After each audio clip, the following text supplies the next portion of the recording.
Imagina que estás sobrevolando el desierto más árido del mundo. Debajo de ti, kilómetros y kilómetros de tierra reseca, piedras ocres, silencio absoluto. El sol golpea sin piedad. No hay nada. O al menos eso crees. Entonces, de repente, desde la ventanilla de esa pequeña avioneta que tiembla con el viento, lo ves. Una línea perfecta que atraviesa la Tierra como si una mano gigante hubiera pasado un cuchillo sobre la superficie del planeta. Luego otra. Y otra. Y después, una figura.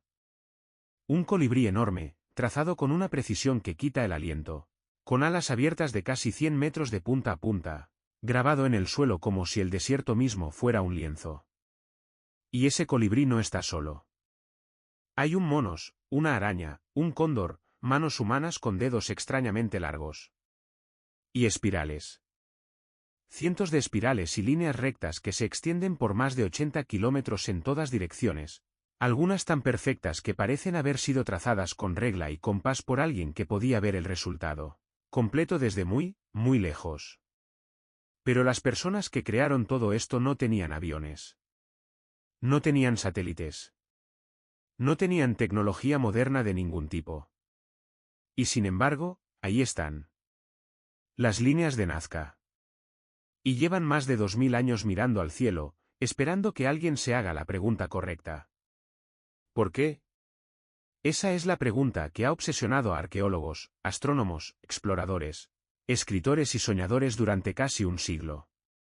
Porque las líneas de Nazca no son simplemente uno de esos misterios arqueológicos que se resuelven con una pala y un poco de paciencia. Son algo diferente. Son algo que te obliga a replantear lo que crees saber sobre la humanidad antigua. Sobre nuestra capacidad. Sobre nuestra necesidad de comunicarnos con algo más grande que nosotros mismos. Para entender por qué estas líneas son tan perturbadoras, tan fascinantes, tan imposiblemente bellas, hay que comenzar desde el principio. Hay que ir al desierto de Nazca, en el sur del Perú, y entender qué tipo de lugar es este. El desierto de Nazca es uno de los lugares más hostiles de la Tierra. Las lluvias son casi inexistentes. Durante siglos, apenas caen unos milímetros de agua al año. El sol es implacable. Los vientos, prácticamente nulos. Y es precisamente esa aridez extrema la que ha preservado durante milenios algo que en cualquier otro lugar del mundo habría desaparecido hace mucho tiempo. Las huellas de una civilización que decidió escribir su historia no en piedras ni en muros, sino directamente en la superficie del planeta.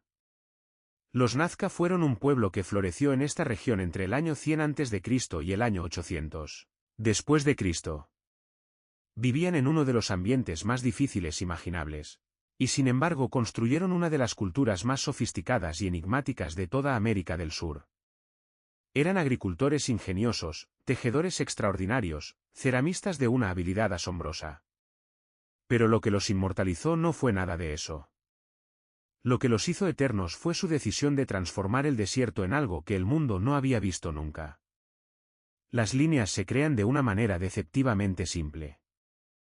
El suelo del desierto de Nazca está cubierto por una capa de piedras oscuras, rojizas, oxidadas por siglos de exposición al sol.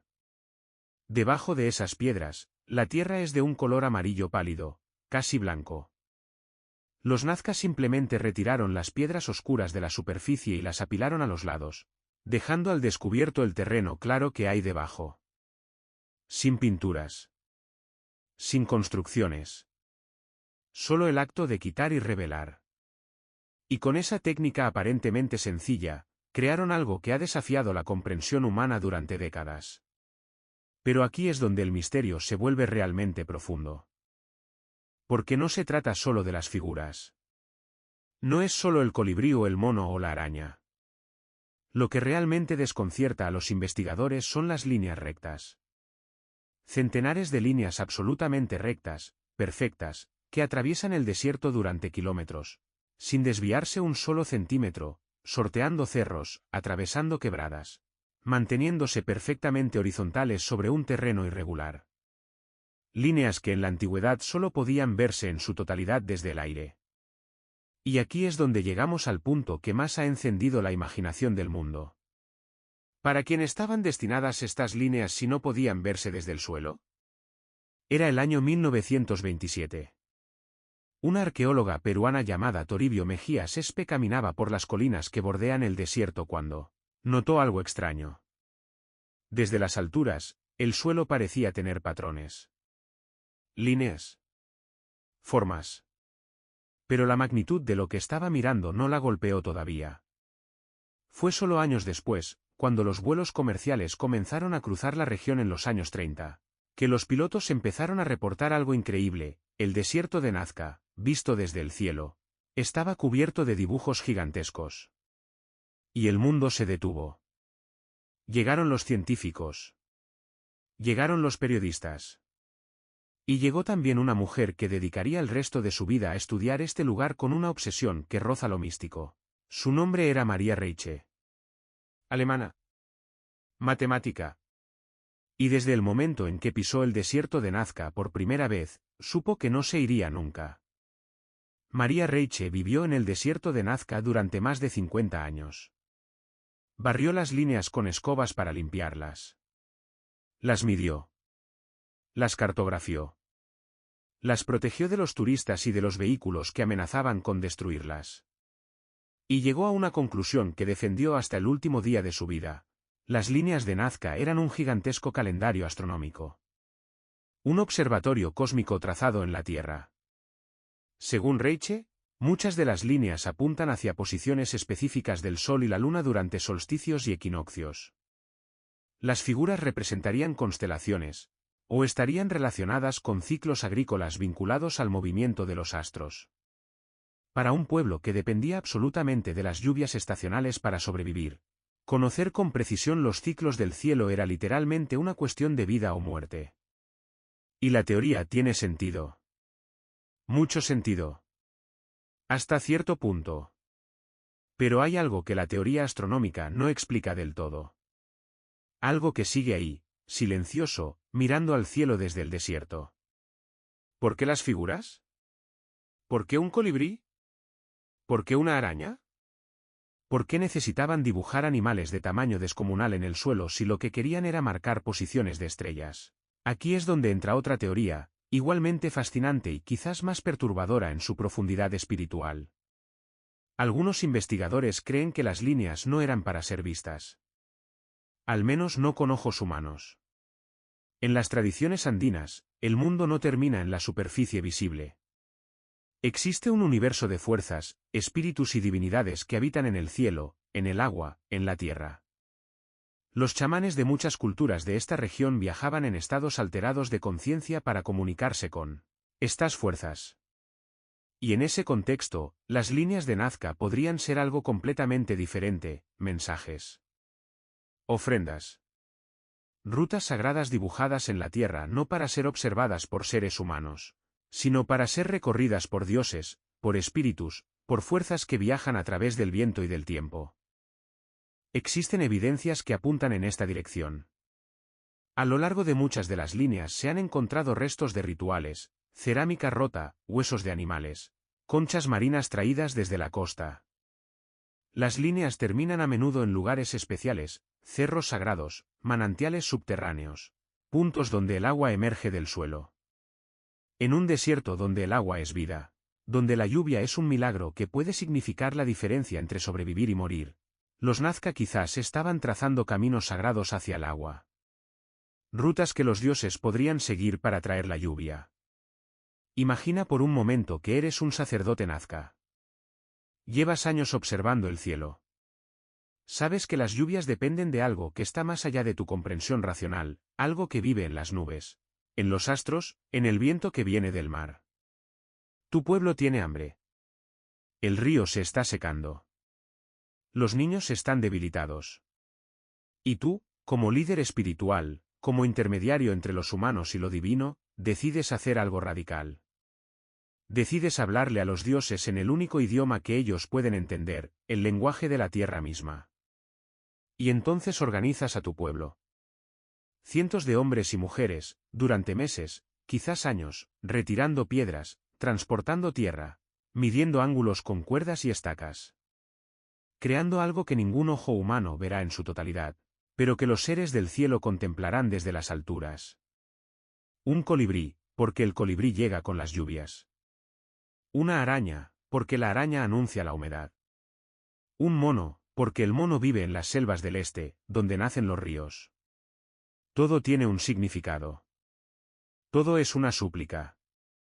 Y quizás, solo quizás, las lluvias llegaron.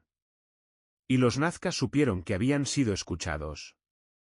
Esta interpretación nos acerca a algo que a menudo olvidamos cuando estudiamos las civilizaciones antiguas, que eran completamente humanas. Que tenían miedos. Que tenían esperanzas. Que frente a lo desconocido, frente al poder abrumador de la naturaleza, hacían lo que los humanos siempre hemos hecho, crear. Expresar. Comunicar. Dejar una huella que diga, estuvimos aquí. Existimos. Clamamos al cielo y esperamos respuesta. Pero la historia de las líneas de Nazca no es solo la historia de sus creadores. Es también la historia de los que vinieron después. Y aquí el relato toma un giro que mezcla fascinación con algo más oscuro. En 1968, un escritor suizo llamado Erich von Däniken publicó un libro que se convertiría en uno de los más vendidos del siglo XX. Se llamaba Recuerdos del futuro, y en él presentaba una teoría que sacudió al mundo y que todavía hoy, décadas después, sigue generando debates encendidos. Von Däniken propuso que las líneas de Nazca no eran obra de una civilización humana ordinaria. Según él, las figuras eran demasiado perfectas, demasiado grandes, demasiado misteriosas para haber sido creadas sin ayuda. Y esa ayuda, argumentaba, vino del espacio exterior. Las líneas rectas eran pistas de aterrizaje para naves extraterrestres. Los dibujos eran señales dejadas para guiar a visitantes del cosmos. Los Nazca, según esta teoría, habían tenido contacto con seres de otro mundo que les habían transmitido conocimiento, tecnología y quizás también esperanza. La teoría era apasionante. Era cinematográfica. Era exactamente el tipo de historia que el mundo quería escuchar en plena carrera espacial, cuando la humanidad miraba las estrellas con una mezcla de asombro y ambición sin precedentes. Y se vendieron millones de copias del libro. Pero la teoría también era, desde un punto de vista científico, profundamente equivocada. Y aquí es importante detenerse. Porque la teoría de los antiguos astronautas, por más seductora que sea, esconde algo que merece ser dicho con claridad, implica, aunque no siempre lo haga explícitamente, que las civilizaciones antiguas no eran lo suficientemente inteligentes o capaces para crear cosas extraordinarias por sí solas. Y eso es una forma de subestimar profundamente a nuestra propia especie. Los arqueólogos han demostrado, sin lugar a duda, que los Nazca tenían todas las herramientas necesarias para crear las líneas. Han recreado las figuras usando solo cuerdas, estacas y principios geométricos básicos. Han demostrado que grupos de personas trabajando en coordinación podían trazar líneas perfectamente rectas de kilómetros de longitud sin ninguna tecnología avanzada. Han encontrado las herramientas que los Nazca usaron. Han visto el proceso plasmado en cerámicas de la época. No hacían falta extraterrestres. Solo hacía falta ingenio humano. Paciencia humana. Determinación humana. Y en cierto modo, esa verdad es mucho más asombrosa que cualquier teoría sobre visitantes del espacio. Porque lo que nos dice es que nosotros, los seres humanos, somos capaces de cosas que desafían nuestra propia comprensión de nosotros mismos. Hoy, las líneas de Nazca son patrimonio de la humanidad. Millones de personas las han visto desde el aire. Ese momento de incredulidad cuando el colibrí aparece debajo de las alas del avión y el corazón se detiene. Durante un segundo. Son uno de los lugares más visitados de América del Sur. Y sin embargo, a pesar de todo lo que sabemos, siguen siendo misteriosas. Siguen guardando secretos. Porque hay aspectos que todavía no entendemos del todo. Hay líneas cuya función sigue siendo debatida. Hay figuras que no hemos identificado con certeza. Y hay algo en la escala de todo esto, en la magnitud del esfuerzo colectivo que representan, que sigue resistiéndose a una explicación simple y definitiva. En los últimos años, la tecnología ha abierto nuevas ventanas a este mundo antiguo. Los drones y los sistemas de inteligencia artificial han permitido descubrir cientos de nuevas figuras que el ojo humano no había detectado. Algunas son pequeñísimas, apenas visibles. Otras son figuras humanas, guerreros, seres con cabezas extraordinarias. Cada nuevo descubrimiento añade capas de complejidad a una historia que creíamos conocer. Y hay algo perturbador en esos nuevos descubrimientos. Porque si después de casi un siglo de estudio todavía hay figuras que no habíamos visto, ¿qué más nos falta por encontrar? ¿Cuántas capas de significado hay enterradas en ese desierto que el tiempo y el polvo todavía ocultan? Pero quizás la pregunta más importante no sea qué nos falta por descubrir. Quizás la pregunta más importante sea esta: ¿qué nos dicen las líneas de Nazca sobre nosotros mismos? Porque al final, cuando te alejas de los datos, de las teorías, de los debates académicos, lo que queda es algo profundamente conmovedor. Un pueblo antiguo, enfrentado a las fuerzas incomprensibles de la naturaleza, decidió no rendirse. Decidió actuar. Y la forma en que eligió actuar fue crear belleza. Crear significado. Crear algo que hablara al cielo, a los dioses, al cosmos, en un lenguaje que trascendiera las palabras. Eso es algo que reconocemos de inmediato. Porque nosotros también lo hacemos. Lo hemos hecho siempre. Construimos catedrales que tocan el cielo. Componemos sinfonías que intentan capturar lo inexpresable. Enviamos sondas al espacio con grabaciones de música y voces humanas, esperando que alguien, en algún lugar, las escuche. Los Nazca dibujaron un colibrí de 100 metros en el desierto. Nosotros lanzamos mensajes al vacío infinito del universo. El gesto es el mismo. La necesidad es la misma. La necesidad de decir, existimos. Somos reales. Nuestras vidas tienen significado. Y queremos que alguien lo sepa. Las líneas de Nazca llevan 2000 años diciendo exactamente eso. Y siguen diciéndolo hoy, en ese desierto silencioso del sur del Perú, bajo el sol implacable, con el colibrí y el mono y la araña y las líneas perfectas mirando al cielo, esperando pacientemente que alguien siga haciéndose la pregunta correcta. ¿Por qué? Porque la pregunta correcta siempre nos lleva más lejos que la respuesta.